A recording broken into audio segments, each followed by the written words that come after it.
There are entire industries built on selling the image of wealth. And then there are the actual behaviors of wealthy people, which almost never match the image. The research on high net worth households consistently shows that real wealth is built through a pattern of what people refuse to spend on, not through some special secret about what they invest in. Today we're looking at 12 of those refusals, and several of them will genuinely challenge what you think success looks like. 1. Extended warranties. Consumer finance researchers have found that extended warranties are almost universally bad deals for buyers and excellent deals for retailers. On average, extended warranties cost 2 to 3 times what they would actually pay out in claims. The failure rates on most electronics and appliances during the warranty window are low, and when products do fail, they often fail right outside the coverage window anyway. Wealthy households carry a self-insurance mentality for small items. They maintain an emergency fund specifically for unexpected replacement costs, which earns interest while sitting unused, unlike a warranty payment that earns nothing. The warranty is a one-time non-refundable fee. The emergency fund earns 4 to 5% until you need it. 2. Cars that cost more than 10% of their annual gross income. The most widely cited rule in personal finance for vehicles is to spend no more than 15 to 20% of your take-home pay on a car payment. Wealthy households often operate on a stricter internal rule, and critically, they view car purchases as pure consumption, never as investments. The person earning $200,000 per year who drives a $25,000 used vehicle is not being cheap. They're allocating the difference between $25,000 and a $70,000 luxury vehicle toward assets that compound. The difference in monthly payments on a $25,000 versus $70,000 car, roughly $900 per month, invested over 20 years at 9% annual return is approximately $590,000. Thomas Stanley's research in The Millionaire Next Door, one of the most rigorously gathered studies on actual millionaire behavior, found that the most common vehicle brand owned by American millionaires was Toyota, not Mercedes, not BMW, Toyota. A follow-up edition confirmed it again. The average American millionaire drives a car that is 4 years old. The study found that the common perception of millionaires as luxury car drivers was almost entirely wrong. It was the aspirational middle class that bought the luxury vehicles, trying to look wealthy. The actual wealthy were buying reliability. The specific math makes this concrete. A new BMW 5 Series in 2024 runs approximately $65,000. Finance it at 7% over 60 months and your payment is about $1,287 per month. Add full coverage insurance at $250 per month, an estimated maintenance of $100 per month, and you're at $1,637 per month in car costs. A 4-year-old Honda Accord at $22,000, paid cash, costs you insurance at around $130 per month plus maintenance at $80 per month, $210 per month total. The difference, $1,427 per month. Over 5 years, the total cost of ownership gap between those two vehicles is approximately $38,000 to $42,000 depending on specific market conditions. That $38,000 difference, invested at 9% annual return over the following 20 years, becomes approximately $213,000. The BMW driver paid $213,000 for the privilege of a badge. The vehicle they don't buy funds their financial independence. And here's what most people miss. The wealthy aren't depriving themselves. A 5-year-old Toyota or Honda works perfectly well. It gets you from point A to point B with excellent reliability, no status lost beyond what you already know about status signaling, and dramatically lower insurance costs. A $25,000 car that's paid off in 2 years leaves you with $900 per month free cash flow for the rest of the decade. A $70,000 car financed over 6 years leaves you with a car payment plus insurance and maintenance costs. 3. Convenience fees and transaction surcharges. This seems small. It is not small over time. ATM fees, credit card cash advance fees, wire transfer fees, airport lounge food when you could have eaten before going through security. The wealthy tend to be almost pathologically unwilling to pay fees for transactions that are free elsewhere. This isn't about being cheap. It's about recognizing that fee structures are designed to extract money from people who aren't paying attention. Every fee you eliminate is permanent. A $5 ATM fee twice a week is $520 per year, $10,400 over 20 years or $32,000 if invested. 4. Daily interest on credit card balances. Carrying a credit card balance is, mathematically speaking, one of the most destructive financial behaviors available to American consumers. The average credit card interest rate in the US is currently above 20%. There is no investment available to a retail investor that reliably returns 20% annually. Wealthy households treat credit cards as charge cards. They pay the full balance every month, generate the rewards and credit score benefits, and never pay a dollar of interest. They do not use credit cards they cannot pay off immediately. The credit limit is not a spending limit. 5. Subscriptions they've forgotten about. Research on subscription spending found that Americans underestimate their monthly subscription costs by roughly 100%. The average household estimates they pay $80 per month in subscriptions and actually pays $210. Streaming services, cloud storage, apps, gym memberships, software, they accumulate invisibly. Here's the thing about subscription spending that most people don't know. A 2022 study by West Monroe Partners found that the average consumer underestimates their monthly subscription spending by 2.5 times. The average person believes they spend $86 per month on subscriptions. The actual average is $219 per month. Not because people are lying, because subscriptions are specifically engineered to be invisible. They charge on rotating billing dates. They're buried in bank statements among dozens of other small charges.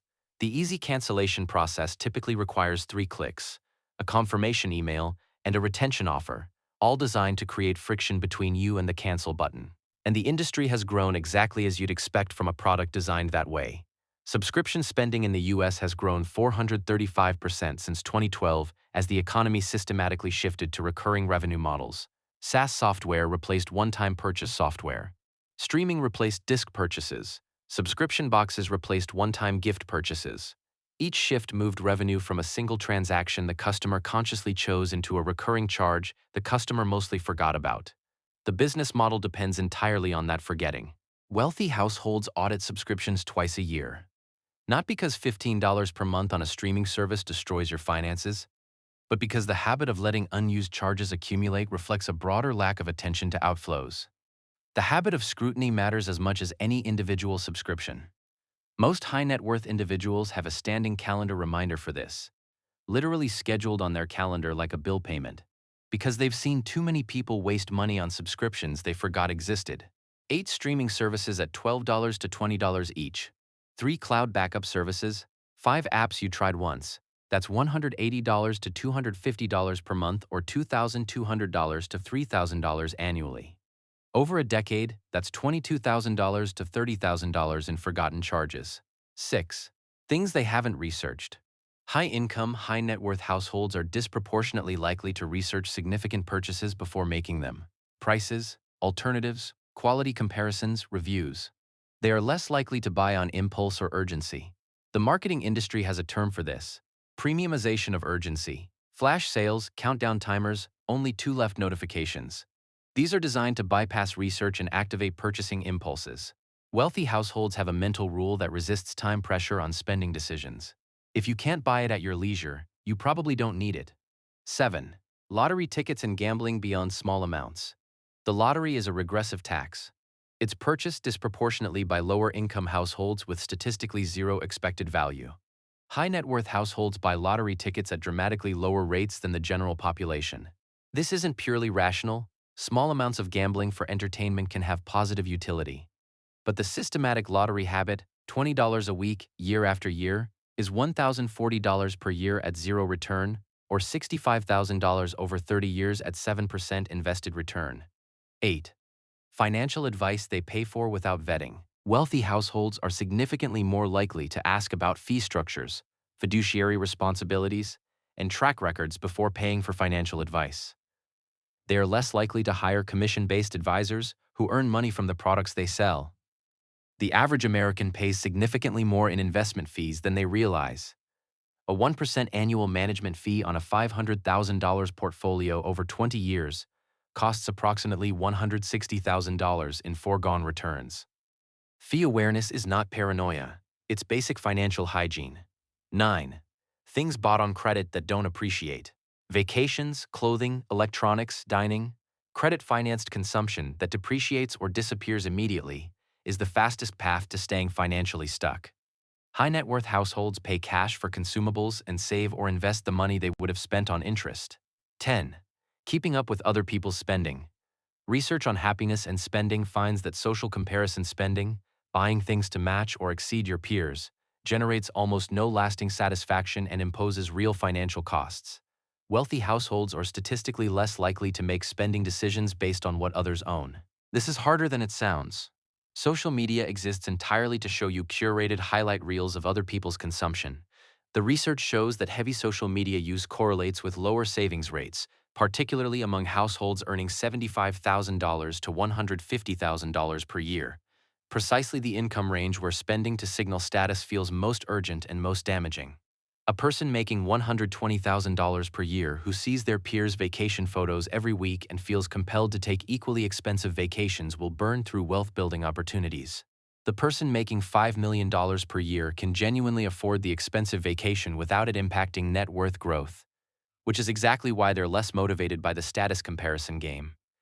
The people still competing on consumption are exactly the people who can least afford to. There's a specific mechanism at work here that economists call expenditure cascades.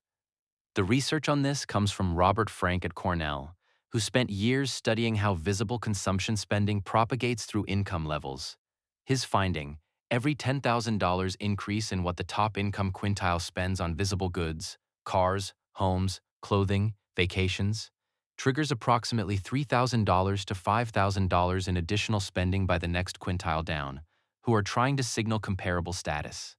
That cascade propagates further down the income ladder, ultimately forcing households in the middle and lower income ranges into debt, trying to signal status they simply cannot fund from their income. The wealthiest households set the benchmark. Everyone below them chases it. The benchmarks keep moving up because the wealthy keep spending more. The families at the bottom of the cascade take on credit card debt to afford the vacations and cars that look like what success is supposed to look like.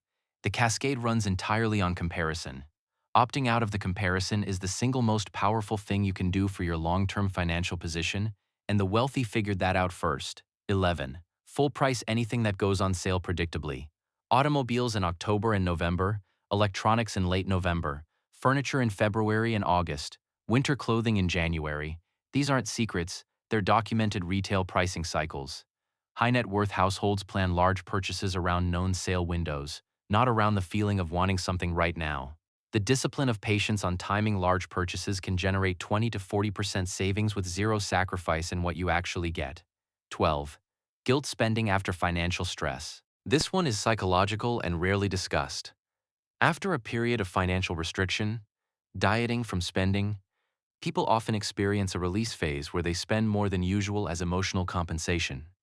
The diet binge cycle applies to money as much as it does to food. Someone might go 4 months cutting expenses aggressively, feel good about the discipline, then spend $3,000 impulsively on a vacation as a reward they feel they've earned. Over a decade, that pattern can cost $30,000 to $50,000 in wealth destruction that has nothing to do with the product being purchased. Researchers at Duke's Fuqua School of Business studied this exact pattern and found that people who budget with extreme restriction are 65% more likely to experience compensatory splurge purchases than people who maintain moderate, consistent spending patterns. The mechanism is psychological. Severe restriction activates a sense of deprivation, and deprivation eventually produces a release event. You cut your spending aggressively for 4 months, feel proud of the discipline, then rationalize a $3,000 vacation as a reward you've earned. The net result over a year is often worse than if you'd maintained moderate, consistent spending the whole time. The cycle is the problem, not any single purchase. Wealthy households maintain more consistent spending patterns with fewer dramatic restrictions, which means fewer compensatory blowouts. Consistency in spending, even at a slightly higher level than aggressive restriction, tends to produce better long-term financial outcomes than cycles of austerity and splurge. The sustainable spending pattern is always better than the heroic restriction followed by the guilty binge. The pattern across all 12 is the same. Wealthy households spend with attention and intention. Not frugality for its own sake, they spend generously on things that matter to them and ruthlessly eliminate everything that doesn't. What's on your list? What do you currently refuse to spend on? Or what are you going to start refusing after watching this? Drop it in the comments. Hit like if this landed differently than you expected. Subscribe. Next week we're covering the 5 best REITs to own in 2026 if you want real estate income without being a landlord.